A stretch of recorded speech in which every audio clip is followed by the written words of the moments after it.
యేసయ్యకి మహిమ కలుగును గాక. మీ అందరికీ వందనములు. ఈరోజు మన అంశం ఏమిటి అంటే నిత్యము మనకి తోడై ఉండే దేవుడు. మన దేవుడు ఎలాంటి దేవుడు అంటే నిత్యము తోడై ఉండే మన దేవుడు.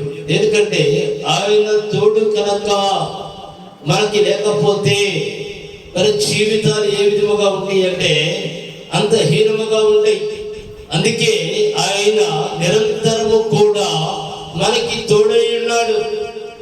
ఆయనకు మహాకృపలో మనం జీవించుచున్నాము. ఆయన కృప కోసము మనందరము కూడా ఎదురు చూడాలి. ఎందుకంటే నాకు నేనుగా ఏమీ చేయలేను, మీకు మీరుగా ఏమీ చేయలేము. మనకి ఈ లోకములో కలిగి ఉన్న సమస్తము కూడా మనకి ఎవరిచ్చి ఉన్నారు? యేసయ్య ఇచ్చి ఉన్నాడు. ఆయన ఇస్తేనే మనము పొందుకోగలుగుతాం. మనకి మనముగా ఏది కూడా పొందుకోలేము. దయచేసి గమనించండి, మనమందరము కూడా ప్రభువు బిడ్డలమే. ఆయన మనల్ని నిరంతరము ప్రేమించుచున్న దేవుడు మన యేసయ్య.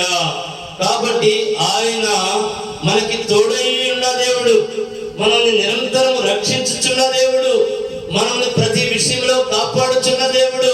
యేసయ్య మనల్ని కాచుచున్న దేవుడై ఉన్నాడు కనుక మనము ఎలా ఉండాలి అంటే దేవుడి బిడ్డలలాగానే మనము జీవించాలి తప్ప లోకస్తులుగా మనము జీవించకూడదు. దయచేసి అర్థం చేసుకోండి. ఎందుకంటే ఆయన మహాకృప మన మీద ఉండాలి. ఆయన మహాకృప మన మీద ఉండాలి అంటే మనం ఎలా ఉండాలి అనేది వాక్య భాగంలోకి వెళ్దాము. దయచేసి వాక్యం చూడండి. 107 కీర్తన 9వ వచనం చదవండి. 107వ కీర్తన 9వ వచనం. ఏలయనగా ఆశ కలిగిన ప్రాణమును ఆయన తృప్తిపరిచి ఉన్నాడు. ఆకలి కొనివారు ప్రాణమును మేలుతో నింపి ఉన్నాడు. నీకు అద్భుతాలు కావాలా? నీ జీవితంలో నీకు అద్భుతాలు కావాలా? నీకు ఆశ్చర్యాలు కావాలా?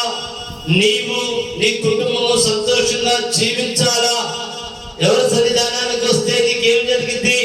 యేసయ్య వాక్య భాగంలో రాయబడి ఉంది.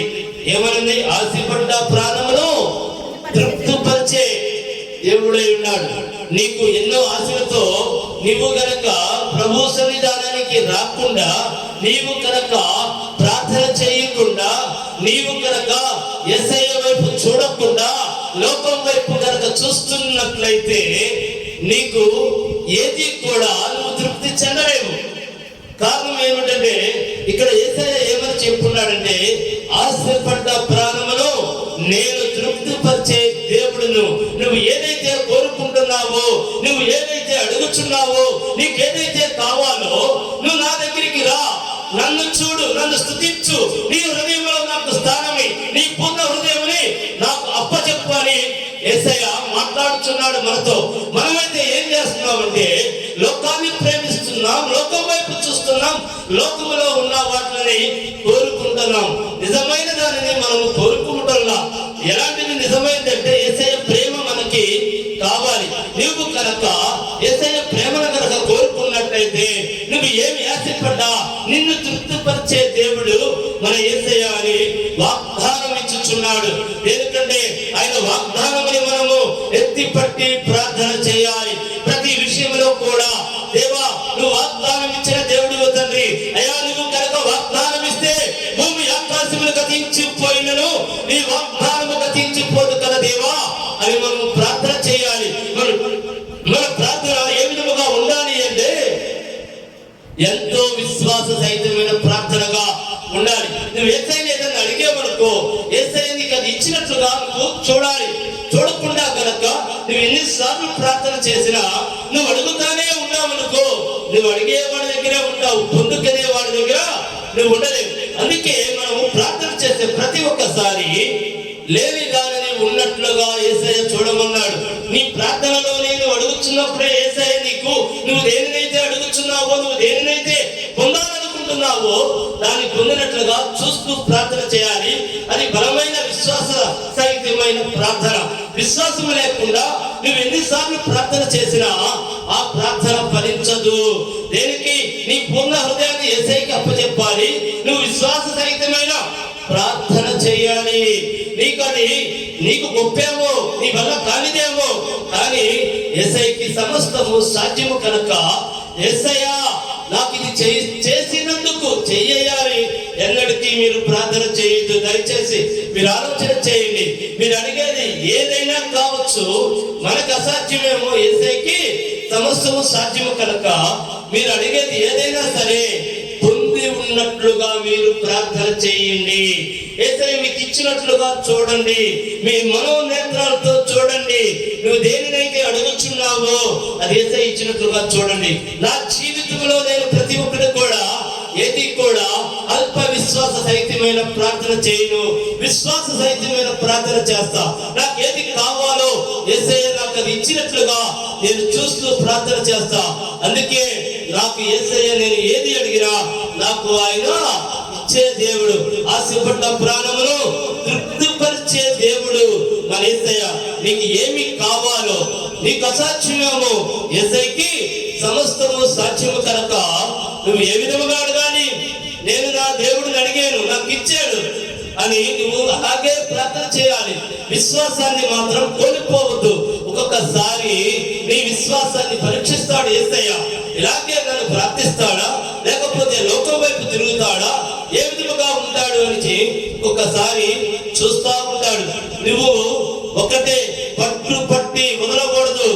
నువ్వు ఎన్నిసార్లు అయినా ప్రార్థన చేయి, ఏమైనా చేయి. యేసయ్య నువ్వు నాకు ఇచ్చేవు, నీకంతే. ఎందుకంటే నువ్వు వాగ్దానం ఇచ్చిన దేవుడివి అని బలమైన విశ్వాసం కోల్పోకుండా నీవు కనుక ప్రార్థన చేసినట్లయితే అన్ని అద్భుతాలు కూడా నీ సొంతం. దయచేసి విశ్వాసముని బలపరచండి. విశ్వాసహీనులుగా మనము బ్రతకకూడదు. ఎందుకంటే ఈ లోకములో ఉన్న అపవాది నిన్ను బలహీనపరచాలని, ప్రార్థన చేయకుండా ఉండాలని నిరంతరం ప్రయత్నిస్తా ఉంటుంది. మనము ఒకటి మీ హృదయంలో కనుక ఆ ప్రార్థన ఇప్పుడు కాదు, తర్వాత చేద్దాం అంటే వెంటనే మీరు గమనించాలి. ఓ అపవాది క్రియ నా హృదయంలో ఉందా అని వెంటనే మీరు మోకరించి ప్రార్థన చేయండి. ఎందుకంటే మనకు అర్థమైంది ఆయన మనకి సమస్తము చేస్తానికి సిద్ధముగా ఉన్నాడు. నువ్వు ఏదైతే ఆశపడతావో అది నేను చేస్తాను అని యేసయ్య వాగ్దానం ఇచ్చిన దేవుడు. ఆశపడిన ప్రాణముని తృప్తిపరిచే దేవుడు. చదువు ఇంకా ముందుకెళ్ళి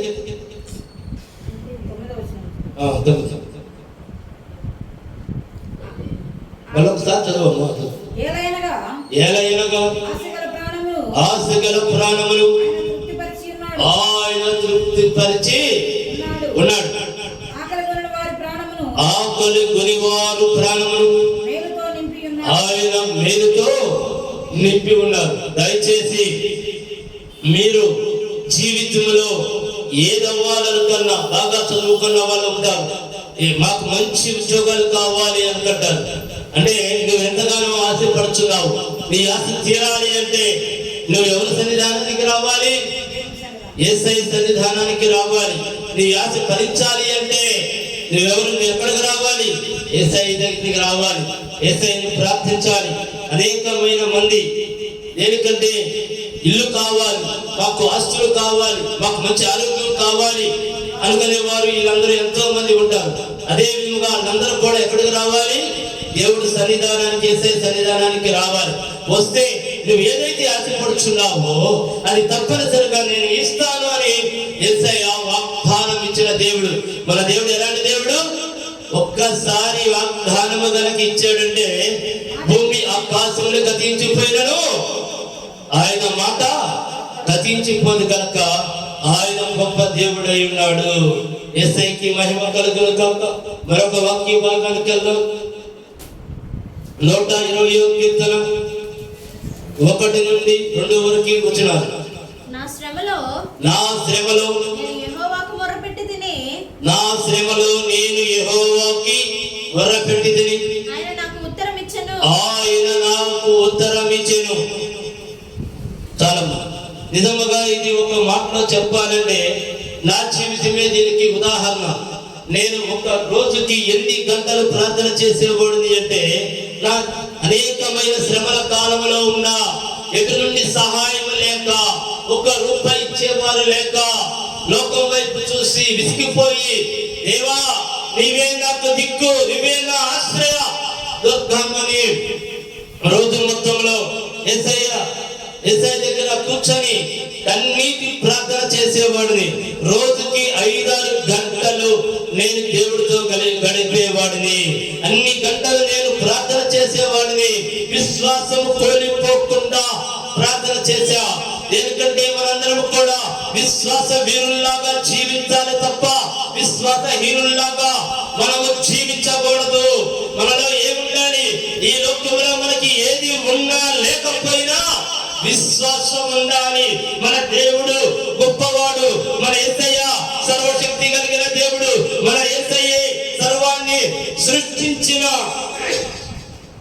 దేవుడు అని బలమైన విశ్వాసంతో మనము నిలబడాలి.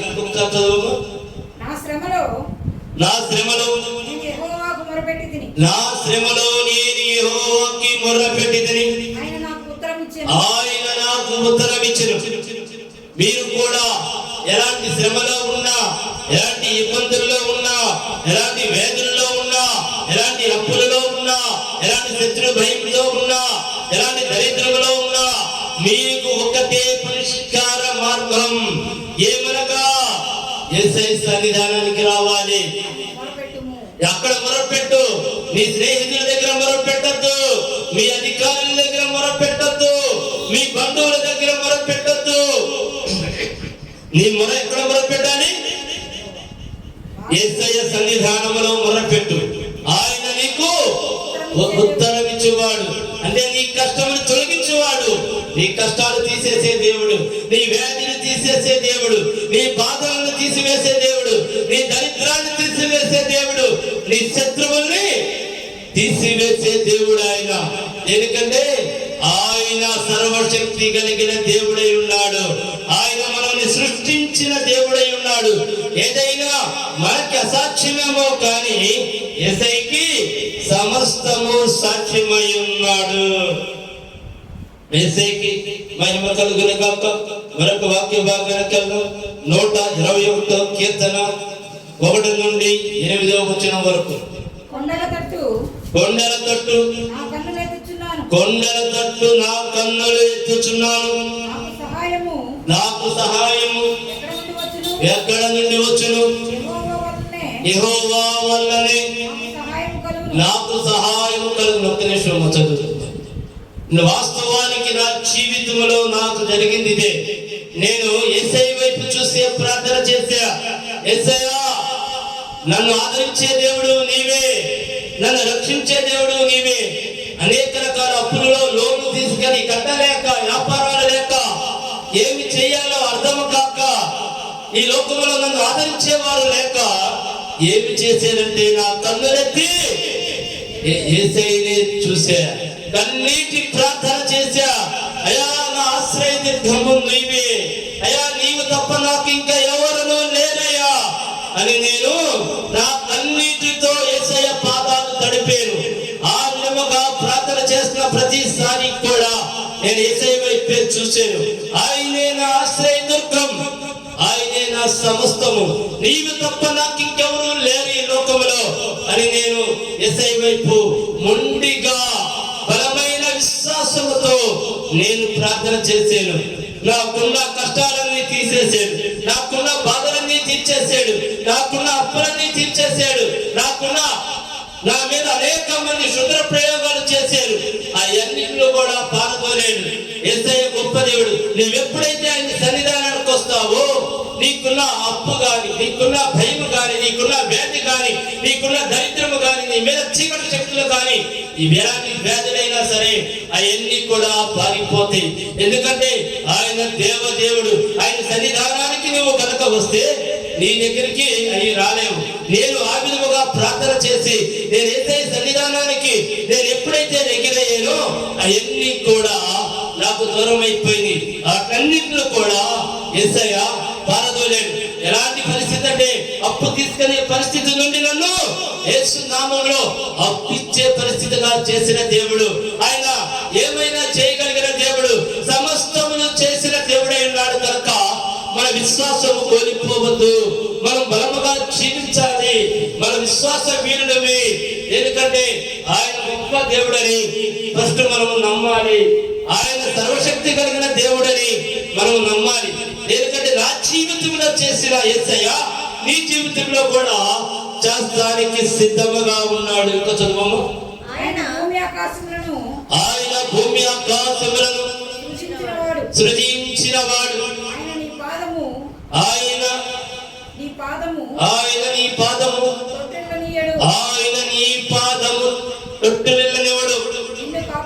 నిన్ను కాపాడువాడు. కులకడు ఇశ్రాయేలును కాపాడువాడు. కులకడు నిద్రపోడు. యెహోవాయే నిన్ను కాపాడువాడు. నువ్వు ఎవరి సన్నిధానానికి వస్తే నువ్వు రక్షించబడతావు. నువ్వు ఎక్కడుంటే నువ్వు దీవించబడతావు. నువ్వు ఎక్కడుంటే నువ్వు ఆశీర్వదించబడతావు. ఎక్కడ ఉంటే నీ శ్రమలు పారిపోతాయి. నువ్వు ఎవరి సన్నిధానానికి వస్తే నీ వ్యాధులు దూరం అవుతాయి. నువ్వు ఎక్కడ ఉంటే చీకటి శక్తులు నీ దగ్గరికి రావు. నువ్వు ఎక్కడుంటే నీ దరిద్రులు నీ దగ్గరికి రాదు. దేనికంటే నువ్వు ఉండవలసిన స్థలము మన ప్రభు అయిన యేసుక్రీస్తు వారి దగ్గరికి నువ్వు రావాలి. నీవే కాదు, నీ కుటుంబ సహితంతో నువ్వు ప్రార్థన చేయి. దేనికంటే ఆయన గొప్ప దేవుడు. సమస్తాన్ని భూమి ఆకాశముని సృష్టించిన నేనే. నా సన్నిధానానికి రా, నీకు ఏది కావాలన్నా నేను ఇస్తా అని యేసయ్య మనతో చెప్పుచున్నాడు. మనమేమి చేస్తున్నాము? లోకం వైపు చూస్తున్నాం. లోకం కోరికల వైపు చూస్తున్నాము. దేనికంటే ఇవన్నీ కూడా నిజానికి అపవాది మన మీద. మనము దేవుడి సన్నిధానానికి వెళ్ళకూడదు. దేవుడి సన్నిధానానికి వెళ్తే మనకి ఎలాంటి శక్తి వస్తుందో మనకి తెలియకపోయినా అపవాదికి తెలుసు. మనము కనుక ప్రభు బిడ్డలమైతే మన దగ్గరికి దరిద్రం రాలేదు. మనము కనుక దేవుడి బిడ్డలమైతే మన దగ్గరికి వ్యాధి రాలేదు. మనము కనుక యేసయ్య బిడ్డలము కనుక అయితే మన దగ్గరికి ఏ శత్రువు కూడా రాలేడు. అప్పుడు అపవాది ఆటలు మన దగ్గర సాగవు. అందుకని ప్రతి ఒక్క వ్యక్తిని అపవాది కమ్ముకొని నిన్ను ఏం చేస్తుందో తెలుసా? లోకంలో తిప్పుతుంది. లోకపు కోరికల వైపు చూపెట్టుతుంది. నిన్ను యేసయ్య దగ్గరికి వెళ్ళకుండా చూస్తామే. వాడు డ్యూటీ 24 hours. వాడు డ్యూటీ ఏంటో తెలుసా? నువ్వు యేసయ్య సన్నిధానానికి వెళ్ళకూడదు. వాడి డ్యూటీ ఏంటో తెలుసా? నువ్వు బైబిల్ చదవకూడదు. వాడి డ్యూటీ ఏంటో తెలుసా? నువ్వు ప్రార్థన చేయకూడదు. ఈ మూడు తప్పించి ఈ లోకంలో నువ్వు ఏది చేయాలన్నా నీకు సపోర్ట్ చేస్తుంది అపవాది. ఎందుకో తెలుసా? నువ్వు నాశనం అవడమే వాడికి కావాలి కనుక నువ్వు బాగుపడాలి అంటే ప్రార్థన చేయాలి. నువ్వు రక్షించబడాలి అంటే వాక్యం చదవాలి. నీ యొక్క మనసుని యేసయ్యకిచ్చి పూర్ణ హృదయంతో యేసయ్య నీవే నా సర్వస్వం, యేసయ్య నీవే నా సర్వం అని నువ్వు అంటే అపవాది ఏమైపోతాడు తెలుసా? ఎలాంటి పరిస్థితికి వస్తాడంటే అపవాది దహించబడతాడు. వాడి క్రియలు నీ దగ్గర పనిచేయు. వాడి తంత్రాలు నీ దగ్గర పనిచేయు. వాడి మంత్రాలు నీ దగ్గర పనిచేయు. నువ్వు ప్రభు సన్నిధానానికి వస్తే ఏది కూడా నీ దగ్గర అంధకార శక్తులు నీ దగ్గర పనిచేయు. చీకటి శక్తులు నీ దగ్గర పనిచేయు. నీ దగ్గరికి ఎలాంటి దరిద్రం రాలేదు. నీ దగ్గరికి ఎలాంటి వ్యాధి రాలేదు. కాబట్టి వాడు అపవాది ఏం చేస్తాడంటే ఎప్పటికప్పుడు వాడు చేసే పని నువ్వు నిన్ను ప్రార్థనలో కూర్చోనీయకుండా చూస్తే, నువ్వు ప్రార్థన చేయకుండా చూస్తే, దేనికి నువ్వు కనుక దేవుడి సన్నిధానంలో కనుక ఉంటే ఏ చెడు కూడా నిన్ను అంటలేదు, ముట్టలేదు, తాకలేదు కనుక ఎప్పటికప్పుడు మనకి లోక కోరికల్ని ఆశ చూపెడతా ఉంటే వాడికి తెలుసు నువ్వు దేనికి లొంగుతావో వాడికి తెలుసు. అందుకే నీకు కనుక చెడ్డ ప్రేరేపణ కనుక కలుగుతుంది అంటే వెంటనే నువ్వేం చేయాలో తెలుసా? నేను దేవుడి బిడ్డని, ఈ చెడ్డ ఆలోచన నువ్వు నాకు రాకూడదు అని వెంటనే ఖండించేసేయాలి. అంటే ఖండిస్తామంటే ఏమిటంటే అపవాదిని నువ్వు ఎల్లగొట్టినట్టు. దేనికంటే మనం ఏమి చేస్తున్నామో యేసయ్యకి తెలుసు. ఈ ప్రపంచంలో వారంతా కూడా ప్రపంచానికి తెలియకుండా నువ్వేమైనా చేయవచ్చు, కానీ యేసయ్యకి తెలియకుండా ఏమీ చేయలేవనే భయం నీలో కలగాలి. ఎందుకంటే నీ హృదయంలో ఆలోచన పుట్టక మునిపే అది ఆయనకి తెలుసు. కాబట్టి మనం ఈ లోకంలో ఎవరికి భయపడకపోయినా మనం భయపడాల్సింది ఎవరికో తెలుసా? యేసయ్యకి భయపడాలి. నా హృదయ ఆలోచనలు తెలిసిన దేవుడు నాతో ఉన్నాడు, కాబట్టి నేనేం చేయాలి? యేసయ్యకి చెడ్డ ఆలోచన అయితే యేసయ్యకి తెలుసు. నేను చెడ్డ ఆలోచన ఆలోచించి నా దేవుడికి దూరముగా నేను బ్రతకకూడదని చెడ్డ ఆలోచనని ఎన్నడూ కూడా మన హృదయంలోకి రాణించకూడదు. చెడ్డ ఆలోచన ప్రతి దాన్ని కూడా మీరు కనుక దూరపరిచారు అంటే మనతో ఎవరున్నట్టో తెలుసా? యేసయ్య ఉన్నట్లు. చెడ్డ ఆలోచన అనగా అపవాది, మంచి ఆలోచన అనగా దేవదూతలు. దేనికంటే నీవు కనుక యథార్థమైన హృదయంతో యథార్థమైన మనసుతో ఉంటే నీ చుట్టూ ఎవరుంటారో తెలుసా? దేవదూతలు ఉంటారు. నీకు ఎలాంటి హాని కలగనివ్వరు, నీకు నీ దగ్గర ఎలాంటి బాధ రానియరు, ఎలాంటి ఇబ్బంది రానియరు. దేనికో తెలుసా? ఇతను యేసయ్య బిడ్డ, మనం ఇతన్ని కాపాడాలని దేవదూతలు నీతో ఉండి నిరంతరము నిన్ను నీ కుటుంబాన్ని కాపాడుతూనే ఉంటారు. చదవమ్మా. నీ కుడి ప్రక్కను నీ కుడి ప్రక్కన యెహోవా నీకు నీడగా ఉంటాడు. ఎవరుంటారు మన కుడి పక్కన? మనకి మనం యథార్థముగా కనుక జీవిస్తుంటే మనతో ఎవరుంటారు? దేవుడే తోడుగా ఉంటానని చెప్తున్నాడు. రా, నువ్వు నీతిగా బ్రతుకు బిడ్డ, నీతో నేనున్నా, నీకేమీ కాదు, నేనుండగా నీ జోలికి ఎవరు వచ్చేది? ఇంకెవరన్నా రాగలుగుతారా? సర్వ సృష్టిని సృష్టించిన దేవుడే మన కుడి ప్రక్కన ఉండగా మన దగ్గరికి ఇంకెవరైనా సాహసం చేయగలుగుతారా? అన్ని కూడా నీకు యేసయ్యలోనే ఉన్నాయి. నీకు ఏమి కావాలో అడుగు. నీ దేనికంటే ఆయన సర్వమును నీకు ఇచ్చేవాడు ఆయనే. నిన్ను సర్వమును నీకు ఏది కావాలో ఆయనకు తెలుసు. కానీ మనం తెలుసుకోవాల్సిందే ఒకటి ఉంది. మనం యేసయ్య దగ్గర నుండి ఎలా తీసుకోవాలి అనే రహస్యము మనకే తెలియదు. మనకి తెలియాలంటే ఏం చేయాలి? నిరంతరము మనము దేవుడితో ఉండాలి, నిరంతరము మనము ప్రార్థన చేయాలి. ఎందుకంటే మనము ఆయన మన కుడి ప్రక్కన ఉన్నాడు అని మనము గమనించాలి. బైబిల్లో ఉన్న ప్రతి ఒక్క వాక్యము శక్తి కలిగిన వాక్యము. ఎందుకంటే మీరు ప్రార్థన చేసేటప్పుడు మీ సొంత ప్రార్థనతో పాటు బైబిల్లో ఉన్న వాగ్దానాన్ని కూడా ఎత్తి పట్టి ప్రార్థన చేయండి. దేవా, నువ్వు నా కుడి ప్రక్కన ఉంటావు. యేసయ్య, నాకు ఏ ఆపద రానికుండా నీవు నన్ను కాపాడుతున్నావు. యేసయ్య, నువ్వు నాతో ఉన్న దేవుడివి. యేసయ్య, నీవు నన్ను రక్షించే దేవుడివి. యేసయ్య, నీవు సమస్తమును సృష్టించిన దేవుడివి అని మనం యేసయ్యని నిరంతరము అలా అడుగుతా ఉండాలి. చదవము. పగలు ఎండ దెబ్బ అయినను నీకు తగలదు, రాత్రి వెన్నెల దెబ్బ అయినను నీకు తగలదు. ఏ అపాయము రాకుండా యెహోవా నిన్ను కాపాడు. ఏమంటున్నాడు? ఎంత గొప్ప వాగ్దానం ఇచ్చాడు. ఆయన వాగ్దానం ఇచ్చిన దేవుడు. పగలు ఎండ దెబ్బ అయినను, రాత్రి వెన్నెల దెబ్బ అయినను నీకు తగలదు. ఏ అపాయము నీ వద్దకు రాదు. ఎంత గొప్ప మాట.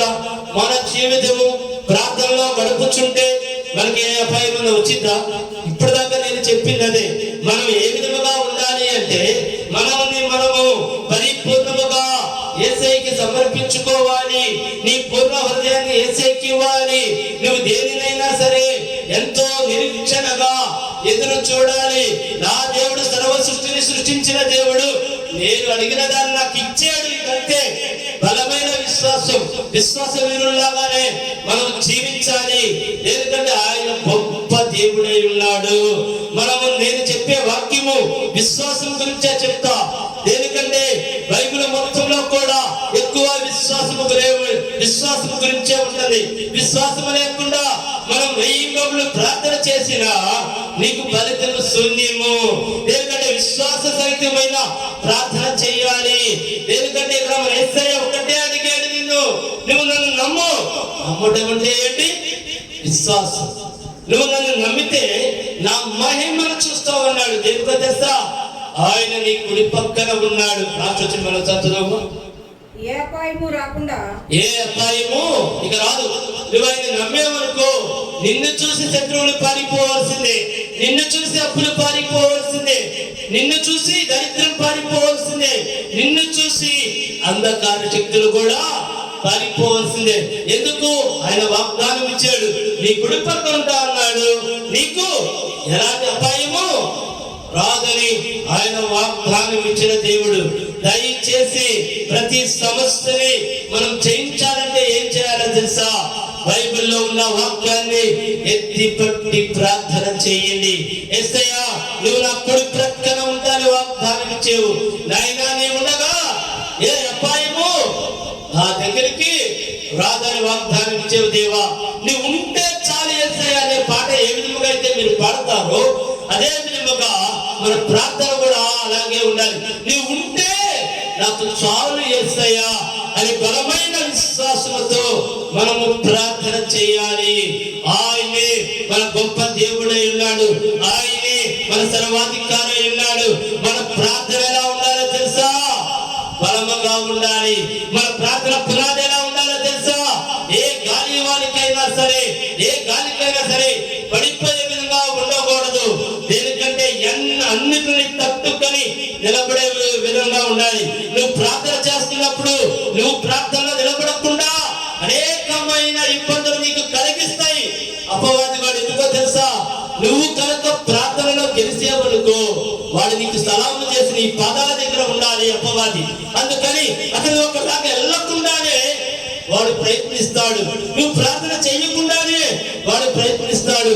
ఎందుకంటే నువ్వు కనుక ప్రార్థన చేసి విశ్వాస వీరుడు కనుక అయ్యేవనుకో, అపవాది నీ కళ్ళ ముందు వచ్చి సలాం చేయాలి. నీకు ఏ సమస్య అయినా, ఏ బాధ అయినా, ఏ వేదైనా నీకు దండం పెట్టాల్సిందే. ఎందుకంటే నువ్వు దేవుడు విడవుతావు కనుక.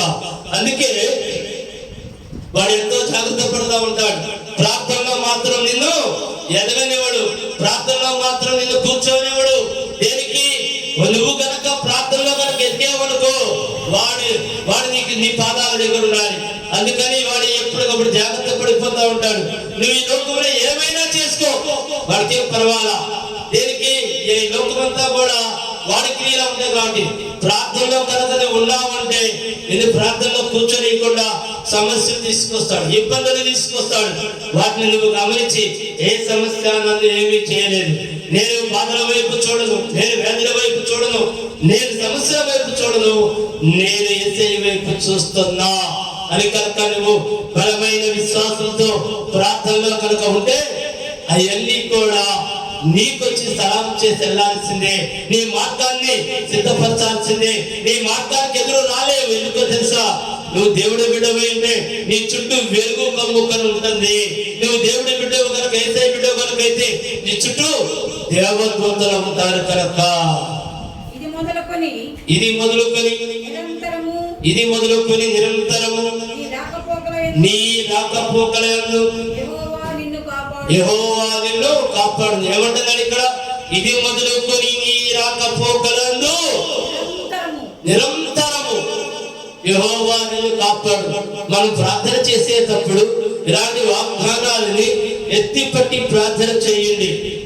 మీరు విశ్వాసంలో బలపడండి. విశ్వాసంలో బలపడ్డ ప్రతి ఒక్కరిని ఈ లోక కోరికలు ఏమీ చేయలేవు, ఈ లోకంలో బాధలు ఏమీ చేయలేవు. ఎందుకంటే ఆయన మనకి తోడై ఉన్నాడు కనుక. ఈ వారం మనకి సమయం లేకపోవటం వల్ల ఇంతటితో ముగిస్తున్నాను.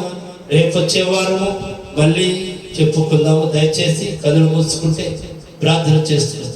మా గొప్ప దేవా, మా యేసయ్య, మా తండ్రి, నాయన మా కుడి పక్కన నీ ఉండి నా తండ్రి, అయా మాకు ఏ భయం లేకుండా తండ్రి నేనున్నాను అని మాకు వాగ్దానం ఇచ్చిన దేవా, ఈ వాక్యమున్న ప్రతి ఒక్క బిడ్డ హృదయంలో తండ్రి అయా విశ్వాసము బలపడేటట్లు చేయమని అడుగుచున్నాను. అయా మా దేవదేవుడు నీవే, అయా నీవు తప్ప మరొక దేవుడు లేడు తండ్రి. నీవే సర్వ సృష్టికర్తవి, నీవే సర్వాధికారి తండ్రి.